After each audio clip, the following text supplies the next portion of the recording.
But listen, thank you very much, ladies and gentlemen, for coming. It's the Digital Academy's second seminar. Businesses have to acknowledge the way that candidates approach their interactions with business and the employer brand. They're using a corporate reputation, I guess, to make assumptions and make judgment calls about whether they want to work somewhere or not.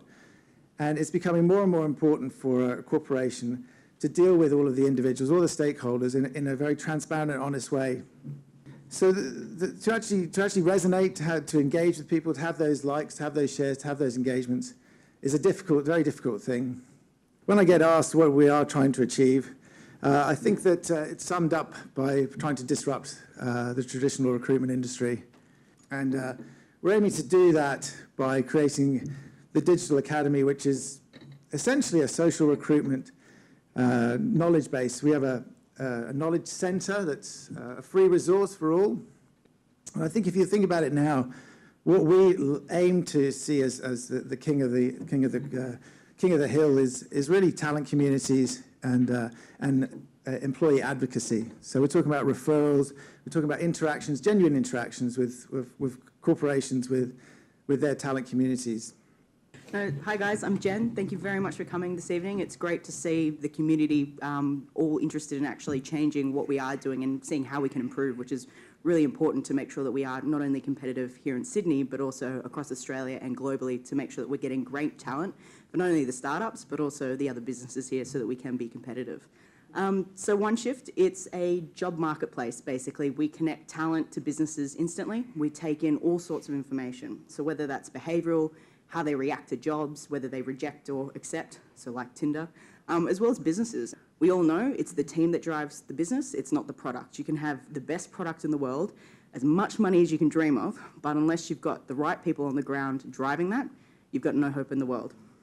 So perks within our business, we try to do the non-financial. We're a startup, we can't afford to give you all Ferraris, I'm sorry. We're working on it.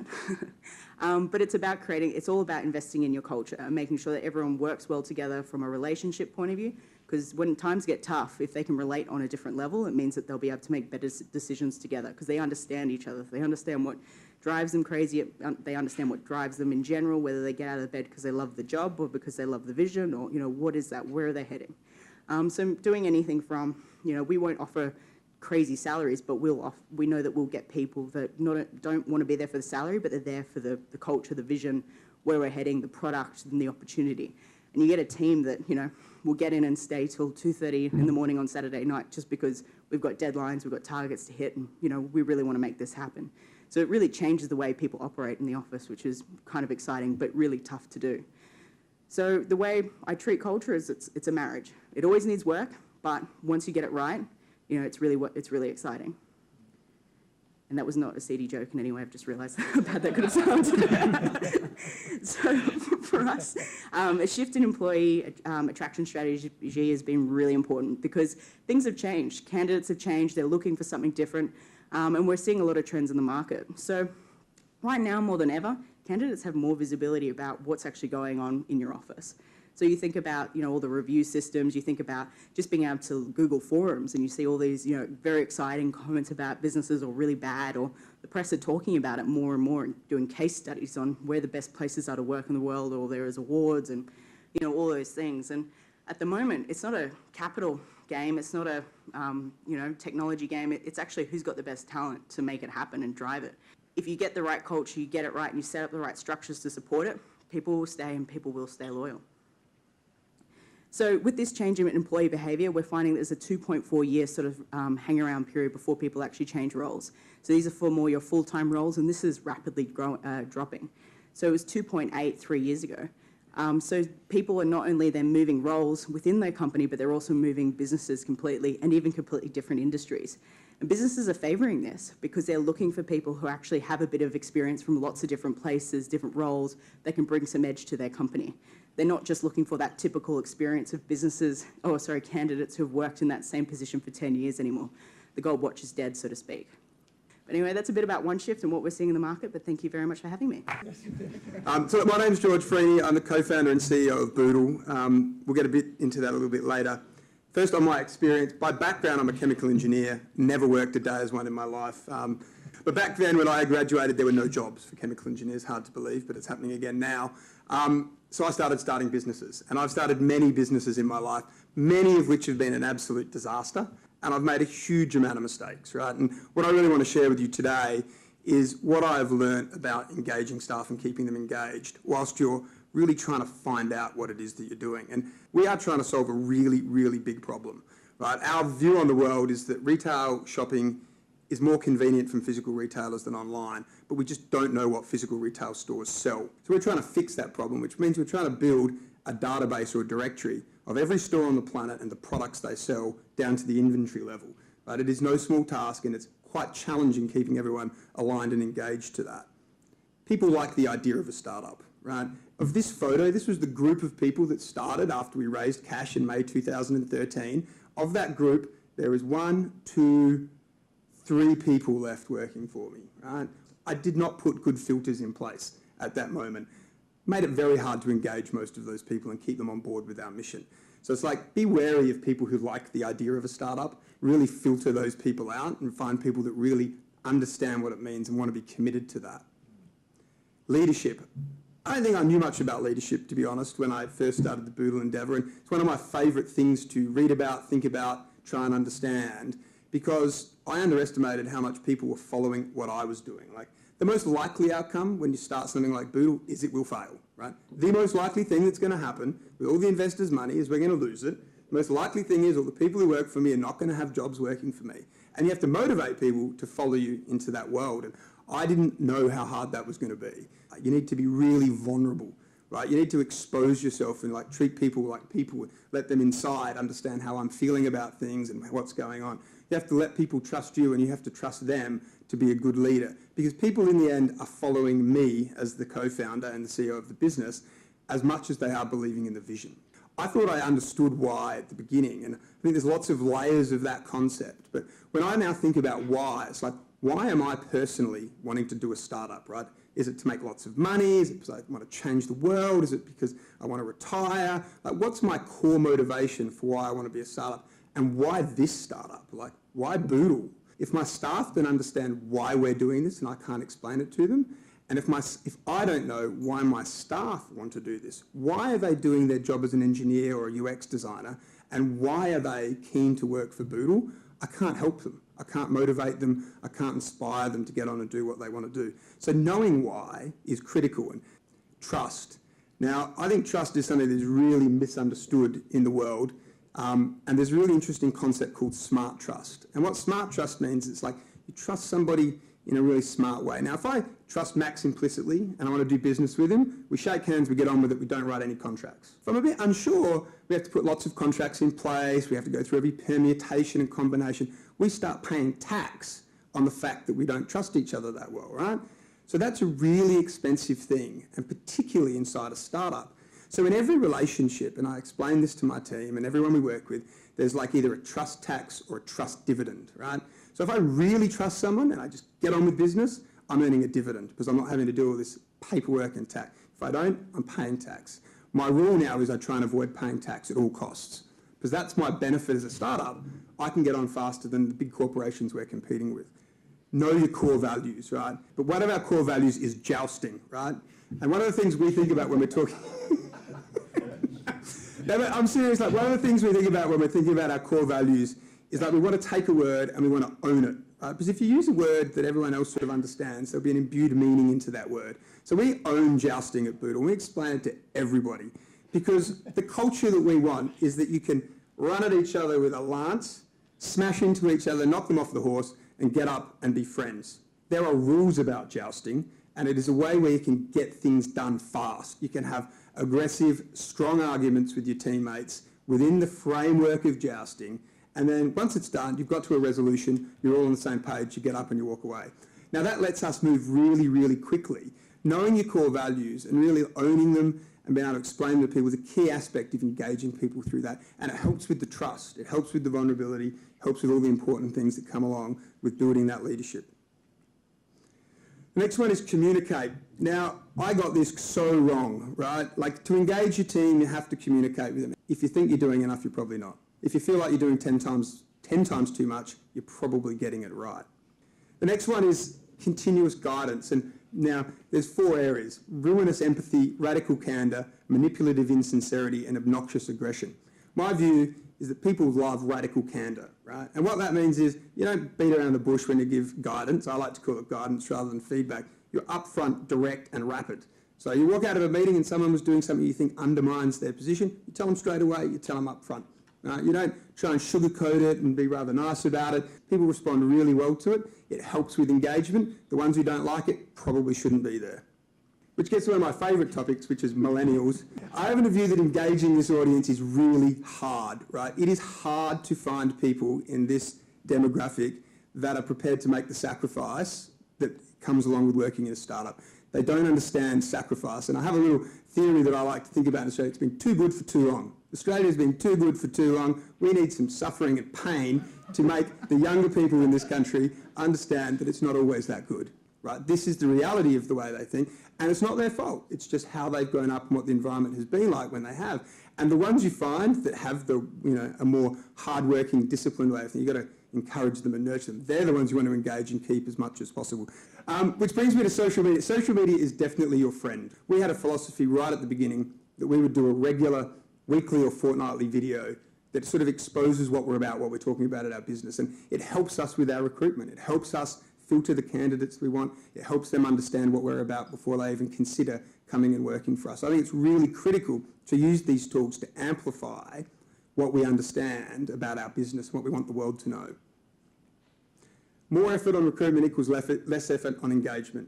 There is a direct correlation. When I put lots of effort into recruitment, whether it's direct or with a recruiter, we do both, we get a huge benefit on the outside. When we're a bit slack and fast and lazy, the effort to get them up to speed, to engage them or that they leave is really costly to us. So it's like over-invest on the way in, use the social media to explain what you're doing, use fantastic tools like what Jen's got at OneShift, find the right people, put the effort into it, use whatever algorithms exist to match up what you are and what they are so that there's less effort on the engagement side.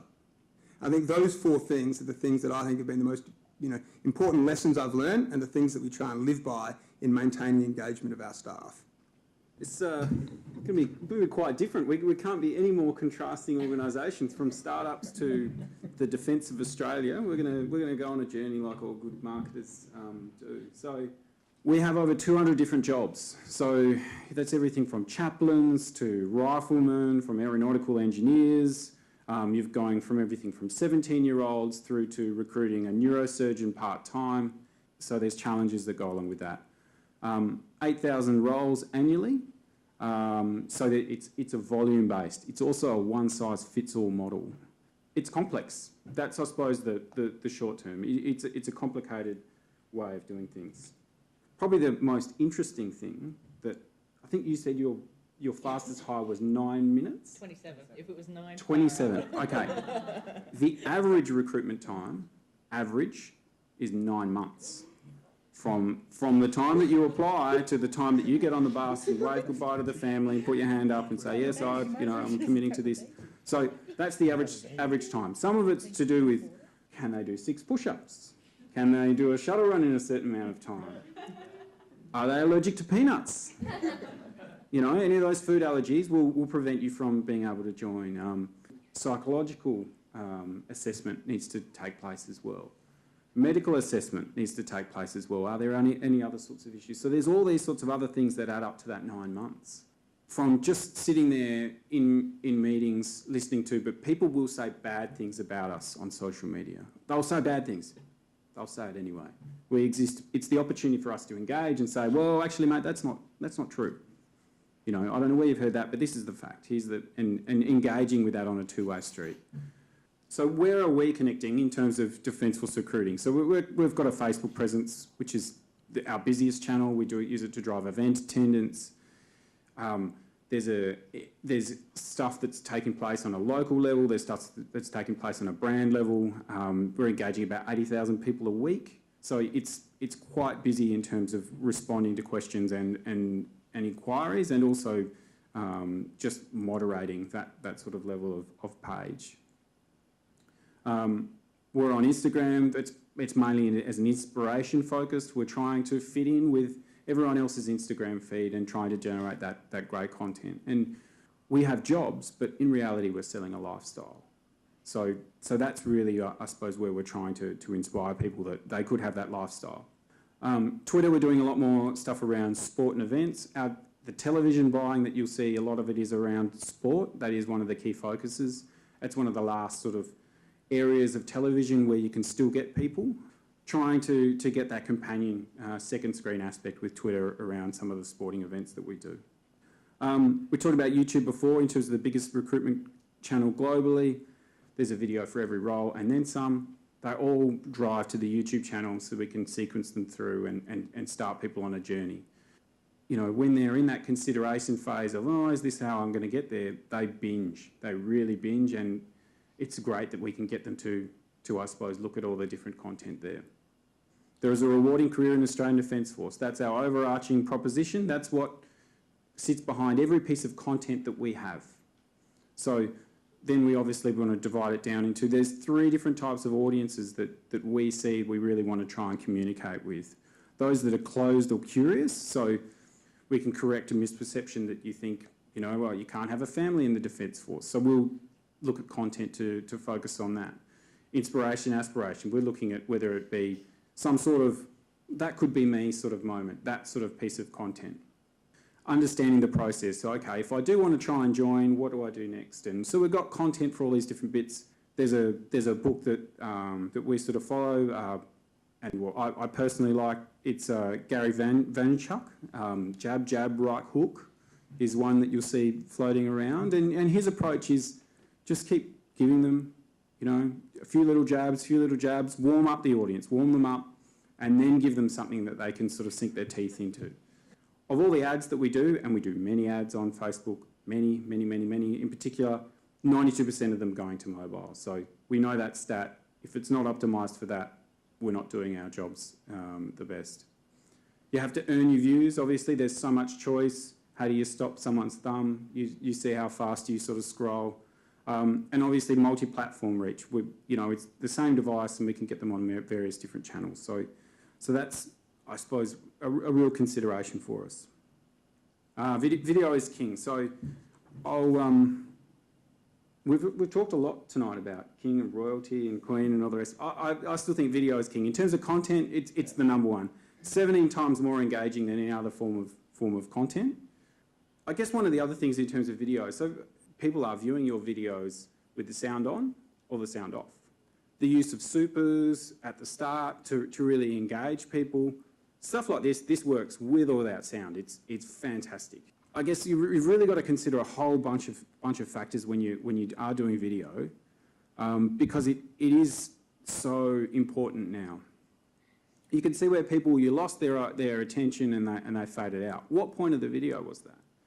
And you can also then retarget based on, if someone watched a 30 seconds of a 1 minute video, that's good enough. You've got their attention. So the next in the series of videos or a series of content, you're warming them up. That was your jab, give them another one, and then ask them to do something for you. So that's, I suppose, the approach, and we're trying to move people down a funnel with all the content series that we've got. We know that social media is used for, people are comfortable with it, they already have it in their pocket, they already have it in their phone, they use it every day. So why not allow or use the tools to break down any barriers or anything that they, misperceptions that they have. So they work 2 different ways, and we're trying to humanise them as much as possible. These are the people that you will talk to. People ask all sorts of questions. How stressful is it being? And that sort of candid interaction, it's not from myself or one of my team that are responding, it's from actual submariners that do submariner stuff every day. Driving event attendance, this is sort of the hook. This is the softest hook we have, which is come along to an info session. Give us a few details and we'll keep in touch. We'll want you there and we'll keep in touch and we'll get them there. So that's been highly, highly successful. There's about 90 of those across the country a month on various different platforms. Influencers, we've been targeting influencers in terms of parents quite recently. So, because we know that people trust influencers. So we're trying to build that up as well. It's a big decision when you're going to sign up potentially for, 4 years, or if you want to sign up to ADFA to be a fast jet pilot, that's 12 and a half years. So you're going to sit there and you're going to think about it for a long time before you do it. What is this magic secret recipe that makes up that decision-making process? When is it that you start to get the spark? When do you start following? How many YouTube videos do you watch before you do it? So I don't know of any organisation that's necessarily cracked that completely. That's our goal. That's something that we're going after. So that's all I have. That's I suppose Defence Force recruiting and our challenges, which are different but similar.